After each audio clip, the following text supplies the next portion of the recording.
Absolutely not, Sarah. I don't care what kind of personal emergency you think you have. The Peterson account presentation is next week, and I need everyone focused and present. Victoria Marshall's voice cut through the air like a knife, her perfectly manicured nails drumming against her mahogany desk as she stared me down. I stood my ground, clutching the medical leave request form in my trembling hands. Ms. Marshall, please. I wouldn't ask if it wasn't critical. The patient. The patient. She interrupted, her red lips curling into a sneer. You're an account executive, Sarah, not a nurse. Whatever medical drama you're caught up in isn't our concern. This is a marketing firm, not a charity. I took a deep breath, trying to keep my voice steady. I understand that, but this is different. He has no one else, and his condition is deteriorating rapidly. I just need 1 week. Enough. Victoria slammed her hand on the desk, making me jump. I've heard enough of your excuses. You've been distracted for weeks, taking long lunches, leaving early. Now you want a whole week off right before our biggest presentation of the year. The answer is no. I felt my chest tighten. Victoria had always been harsh, but this was different. This was cruel. Ms. Marshall, I've never taken a sick day in 3 years. I've worked every holiday, every weekend you've asked. I'm just asking for this one. 1 week that could cost us millions, she cut in, standing up to her full height. At 5'10" in her designer heels, she towered over me. Do you have any idea what the Peterson account means to this firm? Of course you don't. You're too wrapped up in your little humanitarian project to see the bigger picture. The way she said humanitarian project made it sound like a dirty word. I thought about the man lying in a hospital bed across town, his kind eyes and gentle smile despite the pain he was in. He didn't deserve to die alone just because Victoria Marshall couldn't see past her quarterly projections. I'm taking a week, I said quietly but firmly. I'll work remotely nights, weekends, whatever it takes. But I need to be there for him. Victoria's eyes narrowed dangerously. Are you defying me, Sarah? I'm doing what's right. She laughed, a cold, harsh sound that echoed through her corner office. What's right? Let me tell you what's right. What's right is doing your job. What's right is being a team player. What's right is understanding that in this business, we don't have the luxury of playing Mother Teresa. I stood there, my heart pounding but my resolve unshaken. I understand if you need to write me up or dock my pay, but I'm taking a week. Victoria walked around her desk slowly, like a predator circling its prey. Oh, I'll do better than that. She picked up my leave request form and tore it in half, then quarters, letting the pieces flutter to the floor. You're fired. The words hit me like a physical blow, but I refused to let her see me flinch. You're firing me for requesting medical leave. I'm firing you for insubordination, poor performance, and failure to prioritize company interests. She smiled, the expression never reaching her eyes. Enjoy unemployment, Sarah. I'm sure your patient will appreciate your sacrifice. I should have felt devastated. 3 years of my life, countless 60-hour weeks, all the missed family events and canceled vacations, all gone in an instant. But standing there in Victoria's office, watching her smug satisfaction, I felt something else entirely, relief.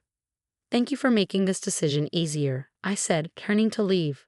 Oh, and Sarah, Victoria called after me. Don't bother asking for a reference. As far as I'm concerned, you never worked here. I walked out of her office with my head held high, ignoring the curious stares of my soon-to-be ex-coworkers. My hands were steady as I packed up my desk, carefully placing my photos and personal items into a cardboard box. Jenny from accounting hurried over, her face full of concern. Sarah, what happened?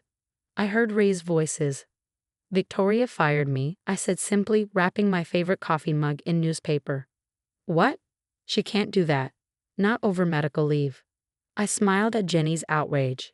She can, and she did. But it's okay, really. And surprisingly, it was. As I walked out of the glass and steel building that had been my professional home for the past 3 years, I felt lighter than I had in months. My career might be in shambles, but I knew I was doing the right thing. The hospital was a 20-minute drive from the office. As I navigated through mid-A traffic, I thought about how I'd ended up here. It had started. Thomas Edwards didn't look like a man worth millions. In his faded hospital gown, with his silver hair thinning and his face gaunt from chemotherapy, he looked like any other patient. But it was his eyes that caught my attention, bright, alert, and filled with a kindness that seemed to defy his circumstances. "The Great Gatsby again," he'd said when I walked in with the book. "Don't you think that's a bit on the nose for a cancer ward?" I laughed, surprised by his humor. "Would you prefer something more upbeat?" I have the bell jar in my back. That had made him laugh too, a warm, genuine sound that seemed to brighten the sterile hospital room. We'd spent the next hour talking about literature, life, and everything in between. By the time I left, I knew I'd met someone special. Over the next few weeks, I found myself visiting Thomas more frequently. He told me about his life, how he built his investment firm from nothing, how he'd lost his wife to cancer 15 years ago, how his children were scattered across the globe, too busy with their own lives to visit their dying father. "It's my own fault," he'd said without bitterness. "I spent so many years building my empire, I forgot to build relationships. Now look at me, all the money in the world and not a soul to share it with." But that wasn't entirely true anymore. Because he had me. I pulled into the hospital parking lot, grabbing my box of belongings from the passenger seat. As I walked through the familiar corridors toward Thomas's room, I thought about Victoria's words, "Enjoy unemployment." She had no idea that some things were worth more than a steady paycheck or a corner office. Thomas was awake when I walked in, his face lighting up despite the obvious pain he was in. "Sarah, what are you doing here so early? Don't you have work?" I set my box down and pulled up my usual chair beside his bed. "Change of plans. Looks like I'll be able to spend more time here after all." He studied my face carefully, his keen intelligence not dulled by illness or medication. "What happened?" "I got fired," I said simply. "My boss didn't appreciate me requesting medical leave to be here with you." "Sarah," his voice was filled with concern. "You shouldn't have done that. Not for me. I'm not worth—" "Don't," I interrupted gently. "Don't say you're not worth it. Every human being deserves to have someone by their side during times like this. Besides," I added with a smile, "that job was slowly killing my soul anyway." He chuckled weakly. "Well, when you put it that way," his expression turned serious. "But what will you do now?" I shrugged, trying to appear more confident than I felt. "I'll figure something out. Right now, let's focus on getting your pain levels under control. The nurse mentioned you refused your morning medication." Thomas looked sheepish. "It makes me too groggy. I hate not being able to think clearly. And I hate seeing you in pain," I countered, reaching for the call button. "Let's compromise. Take the medication, and I'll read to you until you fall asleep." I brought a new book. He raised an eyebrow. "Please tell me it's not the bell jar." We both laughed, and for a moment, the weight of everything, my lost job, his illness, the uncertainty of the future, seemed to lift. The nurse came in with Thomas's medication, and I settled in to read, pulling out a worn copy of To Kill a Mockingbird. As I read, watching Thomas slowly relax as the pain medication took effect, I thought about how sometimes the biggest sacrifices lead us exactly where we're meant to be. Victoria Marshall thought she was punishing me, but in reality, she'd given me something priceless, the freedom to be exactly where I needed to be, doing exactly what I needed to do. Little did I know, this was just the beginning of a story that would change both our lives forever. The next few days fell into a rhythm. I'd arrive at the hospital early in the morning, armed with books, crossword puzzles, and an endless supply of terrible jokes that somehow always made Thomas smile. We'd talk for hours about his business empire, my dreams of starting my own marketing consultancy, the books we loved, the lives we lived. Between monitoring his medication schedule and coordinating with his medical team, I learned more about Thomas Edwards the man, not just Thomas Edwards the patient. I learned about his first business venture, a failed computer repair shop in the 1980s that taught him more about resilience than any success ever could. I learned about his late wife, Margaret, and how her passion for art had influenced his early investment choices in emerging digital art platforms. One afternoon, as sunlight streamed through the hospital window, casting long shadows across the room, Thomas asked me a question that caught me off guard. "Why did you really give up your job for me, Sarah?" I looked up from the newspaper crossword we'd been working on together. "I told you." "You told me what you thought I needed to hear," he interrupted gently. "But I want the truth." I set the newspaper aside, considering his question. "Do you remember your first week here, when I was reading to the patients?" He nodded. "I read to 17 people that day. 15 have family with them. One had friends visiting. You were the only one alone. I met his eyes. When I asked the nurse about you, she said you've been here for 3 weeks without a single visitor. It broke my heart. Ah, he said softly. Pity, then. No, I said firmly, not pity. Recognition. I recognize something in you that I've always seen in myself. The tendency to give everything to your work, to your goals, until one day you look up and realize you've forgotten to build connections along the way. Thomas was quiet for a long moment. You're too young to be so wise, he finally said. And you're too important to be alone, I countered. He smiled, though his eyes were suddenly bright with unshed tears. Important? I'm just a foolish old man, who built one of the largest investment firms in the country, I finished, who revolutionized ethical investing practices, who created thousands of jobs and changed countless lives. Yeah, I did my research. Google? He asked, amused.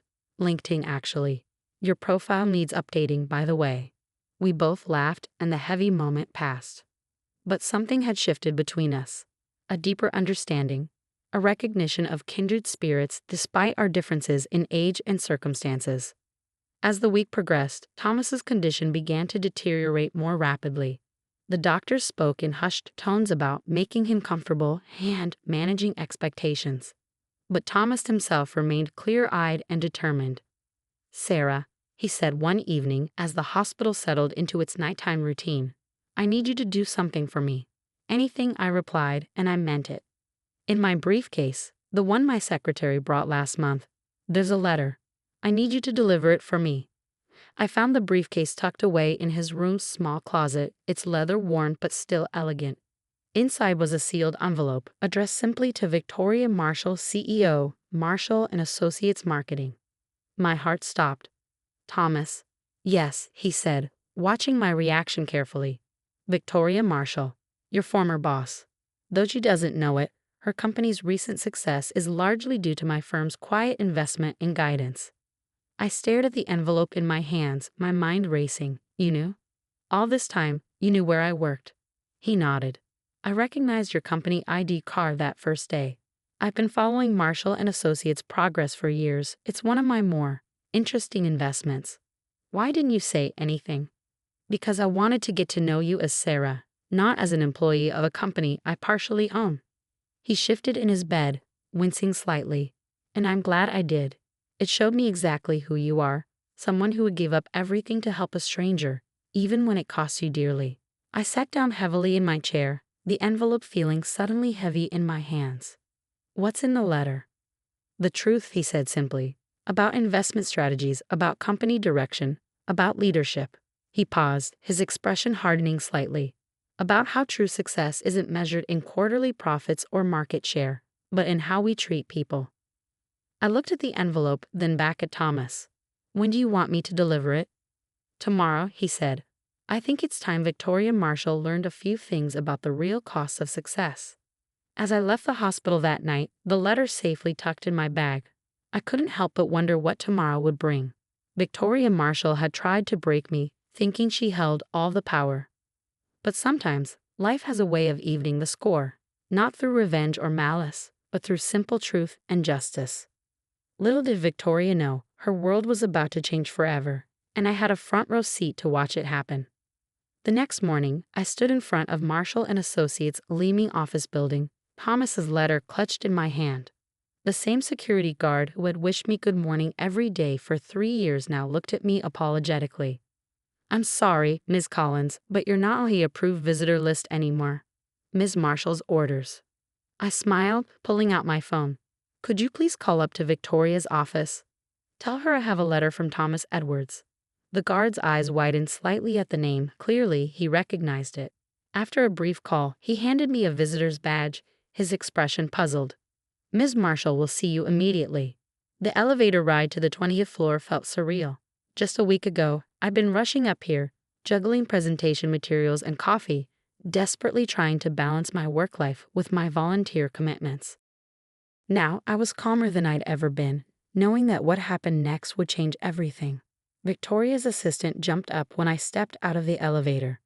Ms. Marshall is waiting for you, she said, hurrying to open the office door. I noticed she couldn't quite meet my eyes. Word of my firing had clearly spread. Victoria sat behind her desk, her posture rigid, her expression carefully neutral. Sarah, she said coolly, I assume this isn't a misguided attempt to get your job back. I placed Thomas's letter on her desk. No, Victoria, this is a delivery from Thomas Edwards. She stared at the envelope, her perfectly manicured hand hovering over it. Thomas Edwards, the investor. The same. I sat down without being invited, enjoying the flash of annoyance that crossed her face. He asked me to deliver this personally. Victoria's eyes narrowed as she picked up the envelope. How do you know Thomas Edwards? He's my patient, I said simply. The one you fired me for helping. The color drained from Victoria's face as the implications hit her. Her hands trembled slightly as she opened the letter, her eyes scanning the contents rapidly. I watched as her expression shifted from disbelief to horror to something close to panic. This can't be right, she whispered, more to herself than to me. What's wrong, Victoria? Not the letter you were expecting. She looked up at me, her usual composure completely shattered. He's pulling his investment. All of it, effective immediately. She shuffled through the papers frantically. This would ruin us. The Peterson account, the new office expansion, everything. It's all backed by his firm. I know, I said quietly. You know? Her voice rose sharply. You knew about this and you didn't say anything. When exactly should I have mentioned it? While you were firing me, or while you were threatening to blacklist me from the industry? Victoria stood up abruptly, starting to pace behind her desk. We have to fix this. You have to help me fix this. Talk to him, explain that it was all a misunderstanding. A misunderstanding. I interrupted, my voice hardening. You fired me for trying to help a dying man. You mocked my compassion and treated basic human decency like a character flaw. That wasn't a misunderstanding, Victoria. That was a choice. She stopped pacing, turning to face me. Please, she said, and I was shocked to hear real desperation in her voice. I'll give you your job back, a promotion, a raise, whatever you want. Just help me save this. I thought about Thomas, lying in his hospital bed, still thinking of others even as his own time grew short. I thought about all the employees at Marshall and Associates who lived in fear of Victoria's moods and arbitrary decisions. I thought about Jenny from accounting crying in the bathroom after another public humiliation, and Mark from creative who had missed his daughter's recital because Victoria demanded last-minute changes to a presentation. I don't want my job back, I said finally, but I will tell you what Thomas told me to say when you made this offer. She leaned forward eagerly. Yes? He says you have a choice. You can keep his investment, keep your position, keep everything, but only if you agree to some changes. What changes? I pulled out another envelope, this one containing the document Thomas had drafted late last night. Complete restructuring of the company's management style. Implementation of proper work-life balance policies, fair medical leave, regular employee satisfaction surveys with real consequences for poor leadership. Oh, and, I pause, enjoying the moment, I'll be overseeing the changes as the new director of employee relations. Victoria's jaw dropped. You're joking. Thomas Edwards doesn't joke about business, I said. You have until the end of the day to decide. Accept these terms or watch everything you've built crumble. She sank into her chair, all pretense of superiority gone. He's really dying, isn't he? Yes, I said softly. He is, and his last act in business will either be saving this company from its toxic culture or making an example of it. The choice is yours. Victoria stared at the documents for a long moment. Finally, she looked up at me, and for the first time, I saw something like respect in her eyes. You planned this, didn't you? Getting close to him, telling him about the company. I shook my head. No, Victoria. I just showed kindness to someone who needed it. Everything else, I gestured to the letters on her desk. This was all Thomas. He's been watching this company for years, waiting to see if you'd grow into the kind of leader he could trust. Last week, you showed him exactly who you are. The silence that followed was heavy with understanding. Victoria picked up a pen, her hand only slightly shaking as she signed the documents. I assume you'll want your own office. Corner office, I corrected. With a view. And I start next week. When I left Victoria's office, the whole floor was eerily quiet. Word would spread soon enough about what had happened, but for now, I savored the peace. I had one more stop to make. Thomas was sleeping when I returned to the hospital, his breathing shallow but steady. I sat in my usual chair, taking his frail hand in mine. "It's done," I said softly. She signed everything. His eyes fluttered open, and a small smile crossed his face. Never doubted she would. Victoria Marshall isn't stupid. Ruthless, maybe, but not stupid. "Thank you," I said, squeezing his hand gently. "For everything." He shook his head slightly. "No, Sarah. Thank you. You showed me that even at the end, it's possible to make a difference, to leave things better than we found them." Over the next few days, I split my time between the hospital and the office, setting up the new policies that would transform Marshall and Associates. Victoria, to her credit, threw herself into the changes with the same intensity she'd once used to terrorize her employees. Maybe she was just protecting her investment, or maybe something had genuinely shifted in her understanding of leadership. Thomas held on long enough to see the first employee satisfaction survey results, smiling weakly as I read him the overwhelmingly positive responses. "See," he whispered. "Sometimes the best investments are in people." He passed away peacefully 3 days later, holding my hand as I read to him from The Great Gatsby, his final joke about inappropriate book choices for a hospital ward. At his memorial service, I was surprised by the number of people who attended. Not just business associates and employees, but people whose lives he had touched in quiet ways. Scholarship recipients, small business owners he'd mentored, charity workers he'd supported anonymously. Victoria was there too, standing quietly at the back, looking thoughtful. A month later, I sat in my new corner office, reviewing applications for our expanded employee assistance program. Jenny from accounting poked her head in, grinning. "You'll never believe what just happened," she said. "Victoria approved all the flexible working requests. All of them," and she smiled while doing it. I laughed, glancing at the photo of Thomas I kept on my desk. "People can surprise you sometimes," I said, "especially when someone shows them a better way." As I looked out over the city skyline, I thought about how life has a way of coming full circle. Victoria had fired me for showing compassion, thinking it was a weakness. Instead, that same compassion had led me to Thomas, who showed us all that true strength lies in how we treat others. The company culture at Marshall and Associates was transforming, slowly but surely. Victoria was learning to balance ambition with empathy, and employees were finally feeling valued and heard. It wasn't perfect. Change never is, but it was progress. Every morning, as I walked into the building, I remembered Thomas's words. Sometimes the best investments are in people. He had invested in me when I was just a volunteer reader, seeing something worth nurturing. Now I was investing in others, creating the kind of workplace where kindness wasn't seen as weakness, and where success was measured not just in profits, but in the lives we touched. Victoria still had her moments of old habits creeping back, but now there was a system in place to check her worst impulses. More importantly, she was beginning to see the benefits of a happier, more loyal workforce. Productivity was up, turnover was down, and our reputation in the industry was soaring. 1 year to the day after Thomas's passing, I received a package from his lawyers. Inside was a letter, written in his familiar shaky handwriting during his final days. "Dear Sarah, if you're reading this, a year has passed since our paths crossed. I hope by now you've seen the fruits of our little experiment in corporate transformation. But more than that, I hope you've realized something about yourself. You see, when you walked into my hospital room that first day, I didn't just see someone with a kind heart. I saw a leader, someone who understood that true power comes not from authority, but from empathy, someone who could change not just one company, but potentially an entire industry's approach to human capital. That's why I've left you something else: voting shares in my investment firm. Use them wisely. Look for other companies like Marshall and Associates, businesses with potential held back by toxic leadership. Change them too. You once told me that you gave up your job because you recognized something in me. Well, I recognize something in you too, the future of ethical business leadership. Make me proud. With gratitude and faith, Thomas."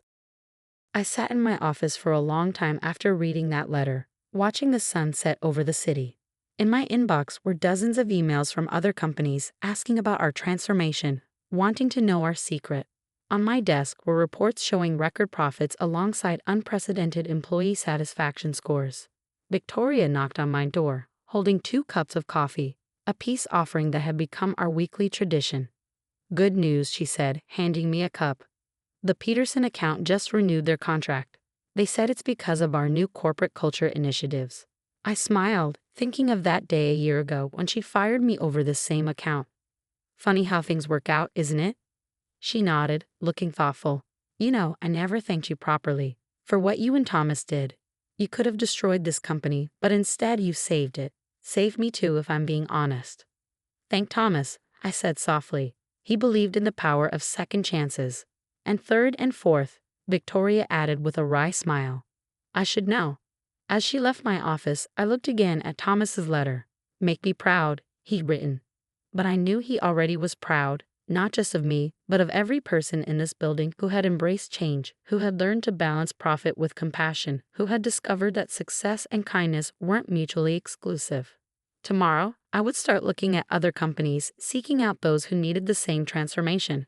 But for now, I sat in my corner office, sipping coffee and watching the city lights come alive, grateful for the twist of fate that had brought me to Thomas's hospital room, and for the chain of events that proved sometimes losing everything is the first step to gaining something better. The next morning, as I walked into the building, the security guard who had once apologetically turned me away now greeted me with a warm smile. Good morning, Miss Collins, making any lives better today. I thought about Thomas, about Victoria, about all the changes we'd made and all the changes still to come. Every day, I replied. That's what good investments are all about. And somewhere I knew Thomas was smiling.